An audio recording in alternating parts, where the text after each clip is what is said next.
নমস্কার বন্ধুরা, কেমন আছেন সবাই? মিঠু রেসিপিতে আপনাদের সবাইকে স্বাগত। আজ আমি একটা সিম্পল রেসিপি নিয়ে হাজির হয়েছি। আজ আমি বানাবো টমেটোর চাটনি। প্লিজ বন্ধুরা, আমার রেসিপিটা ভালো লাগলে লাইক, কমেন্ট ও শেয়ার করবেন। আরও রেসিপিতে আমার চ্যানেলটাকে সাবস্ক্রাইব করে আমার পাশে থাকবেন।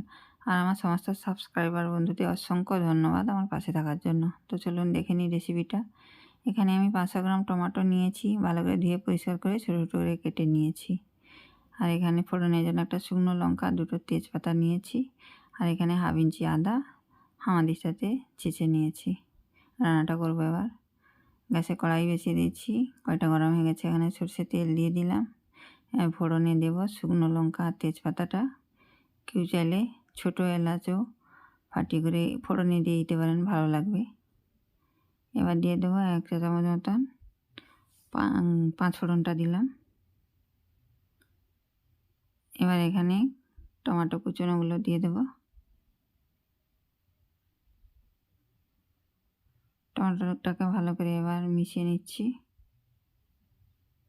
একটু সময় নাড়িয়ে নিয়ে এবার স্বাদ মতন নুন আর হলুদ দিয়ে দেবো। এখানে নুন দিয়ে দেবো এখানে হাফ চা চামচ মতন, আর হলুদ এই 1 চা চামচ মতন দিয়ে দেবো।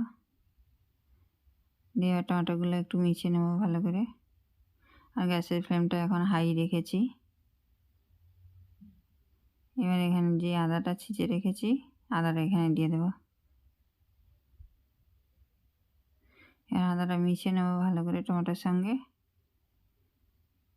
আদাটা মিশিয়ে করে একটু সময় নাড়াবো। আর নুনটা দেওয়া আছে, আস্তে আস্তে এবার হালকা হালকা করে জল বেরোবে, টমেটোটা আস্তে আস্তে নরম হয়ে যাবে।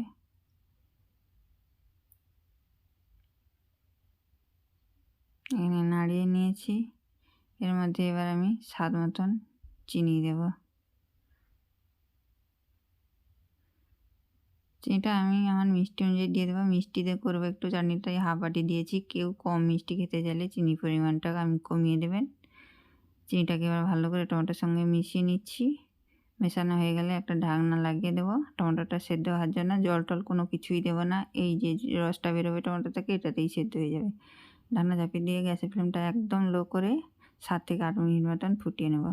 ফুটিয়ে নিলেই চাটনিটা হয়ে যাবে। 7 থেকে 8 মিনিট হয়ে গেছে, ঢাকনাটা খুলে নিচ্ছি। এই দেখুন টমেটোগুলো পুরো সেদ্ধ হয়ে গেছে। 7 থেকে 8 মিনিটের ভিতরে আমি একবার ঢাকনা খুলে নাড়িয়ে দিয়েছিলাম চাটনিটাকে, টমেটোগুলোকে নাড়িয়ে দিয়েছিলাম। হয়ে গেছে চাটনিটা। আর একটু নাড়িয়ে নিচ্ছি মিনিটখানি মতন, আর একটু ফুটিয়ে নেব, তাহলে চাটনিটা রেডি হয়ে যাবে। এই যে চাটনিটা রেডি হয়ে গেছে। মিষ্টিটা কিন্তু ভালোই দেওয়া আছে। এরকম চাটনি পরোটা, রুটি, খিচুড়ি এইসবের সঙ্গে খেতে ভালো লাগে এরকম চাটনি।